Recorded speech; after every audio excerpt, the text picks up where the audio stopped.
大家好，歡迎來到粵語天地。前 TVB 藝人唐寧移居紐西蘭1年，就像在廣闊海面上努力揚帆。他的 YouTube 頻道近日突破了10萬訂閱大關。儘管中招需臥床休養，他依然像夜貓子一般，通宵達旦地回答網友提問。身為單親媽媽的唐寧，在離婚後獨自撫養一對子女，這過程就像獨自撐起半邊天。面對網民提問子女為何不在紐西蘭的影片中露面，他像對待舊時九龍城的鄰居般親切回應，講述時不禁眼眶泛紅。在紐西蘭的唐寧曾透過視頻剖白心聲，分享為尋找自我而遠赴異地的心路歷程。這過程有如從繁忙的香港生活中尋找一片寧靜。近日，他與定居台灣多年的香港 YouTuber 迪達展開了一場親密的潮流對決，探討香港年輕人的流行趨勢。在比賽中，唐寧對潮語觀塘老母的來源秒答得出，並在獲得提示後準確解答狗狗代表可愛。他對00後的喜好和打扮潮流了如指掌，就像他從未離開過這個充滿活力的城市。面對網友問及是否會考慮移居澳洲、英國或其他地方的提問，唐寧坦言近來不少朋友移居澳洲，令他心動，但暫時他仍以紐西蘭為基地。對於為何一個不懂英文的香港人會選擇放棄一切去適應新環境，他表示永遠都不會捨得香港，所以我在想怎樣把香港的一切帶到新環境。就像我的視頻內容經常談及香港，是我與香港保持連結的方式。談及移民最不習慣的事情，唐寧眼眶泛淚地說，最不習慣的是孩子不在自己身邊，這件事是永遠都不會習慣面對這種情感。他不願多談，因為涉及到家人的隱私。1981年，唐寧出生於香港的小康家庭。他從小就有住與眾不同的甜美可愛。一次，唐寧的母親的閨蜜提議帶孩子去拍照，地點在他們家樓下。母親高興地接受了邀請，帶住小唐寧下樓。在這個過程中，小唐寧展現出純真可愛的一面，吸引了一位選角導演的注意。這一定格畫面，就像香港的電影夢工廠一樣，改變了他的人生軌跡。隨住他的成長，1989年成為了他人生中首次拍戲的年份。當時他只有8歲。他的搭檔是當時香港電影界的巨星張國榮、周潤發和鐘楚紅。這部電影是許多香港影迷熟知的《縱橫四海》。在電影中，鐘楚紅跳舞的畫面深刻印在觀眾記憶中。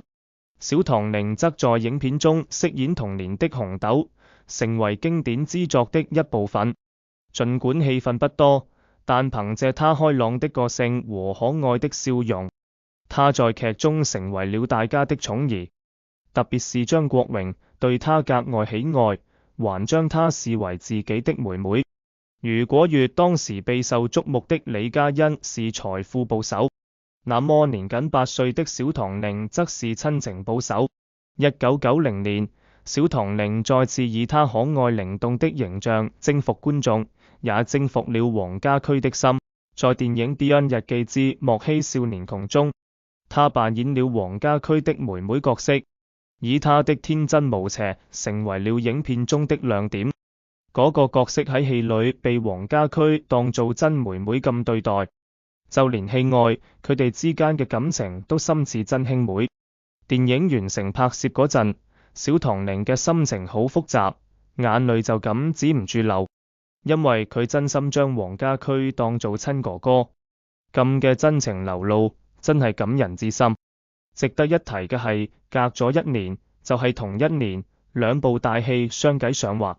小唐寧喺呢1年內深演咗呢2部受矚目嘅電影，佢嗰個靈動可愛嘅樣子俾人讚賞唔停，直接成為當年最靚嘅童星。隨後嘅時期，導演哋一諗到要揀小演員，腦海裏第一個就係小唐寧。1993年，張國榮同林青霞合拍《白髮魔女傳》時，張國榮堅持要小唐寧飾演佢童年嘅卓一航。雖然佢係女仔，但張國榮毫不顧忌，堅持要佢來演呢個角色。張國榮對小唐寧讚美有加，仲承諾將來會特別照顧佢。之後，佢又憑住哥哥們嘅推薦，出演咗電視劇《城市獵人》裏王祖賢童年嘅角色。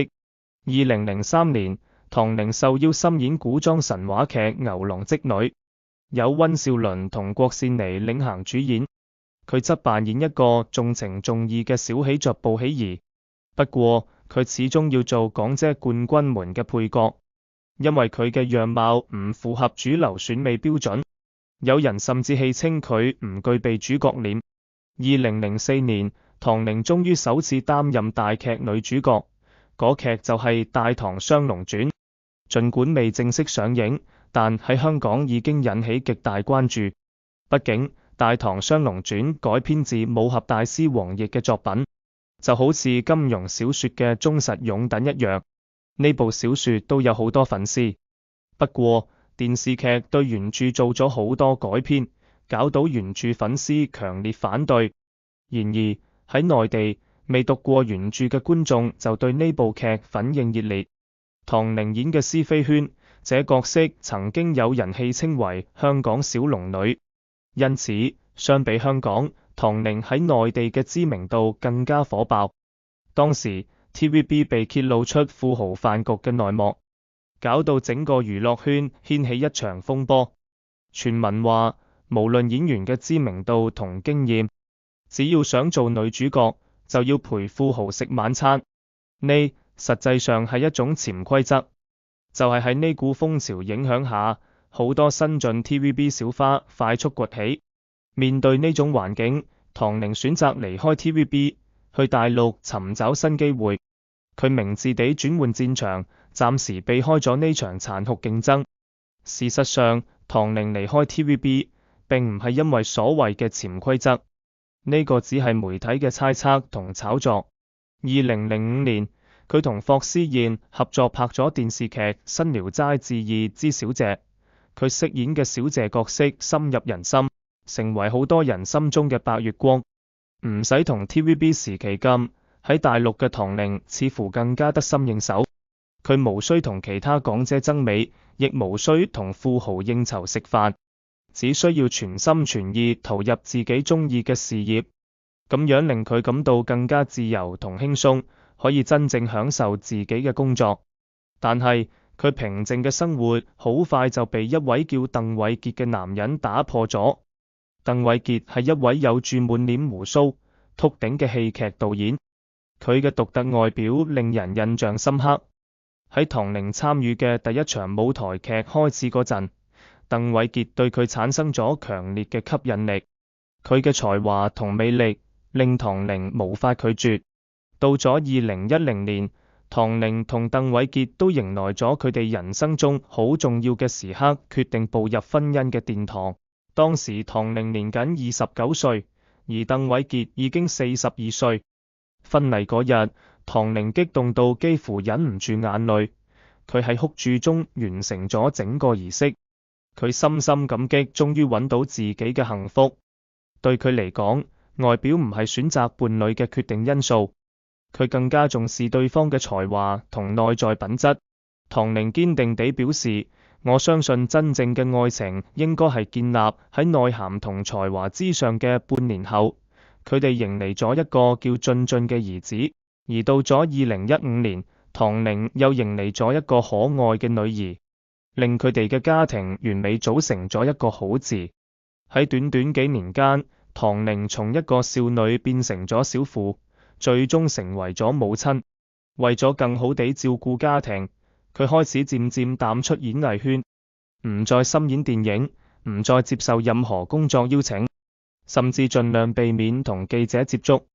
就咁，曾以小謝之名令無數少男心動嘅唐寧，逐漸喺娛樂圈中消失。佢將所有時間都用嚟陪伴孩子成長，努力做一個合格嘅家庭主婦。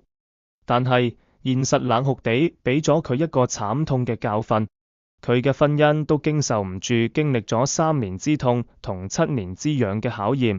隨住離婚嘅到來，36歲嘅唐寧陷入咗無盡嘅困惑同苦悶。呢段婚姻中究竟發生咗啲咩？外界一直都唔清楚，但可以肯定嘅係，唐寧喺呢段婚姻中並冇揾到幸福。可能係因為自從佢結婚生仔之後，已經有好幾年冇再出演任何作品，差唔多可以話係退出咗娛樂圈。而家40歲嘅佢成為咗2個小朋友嘅單親媽媽。離婚後嘅4年裏，佢無參與任何劇集嘅拍攝，亦無任何收入來源，生活要點維持落去呢？曾經，佢年幼時就受到港圈大哥哋嘅喜愛同寵愛，喺張國榮同黃家駒嘅陪伴下，佢漸漸長大，成為咗最美小姐。但係命運對佢開玩笑，佢嘅事業起起伏伏，而家竟然沒有戲可拍，呢個又應該怪誰呢？今日嘅節目就到呢度，下次再見。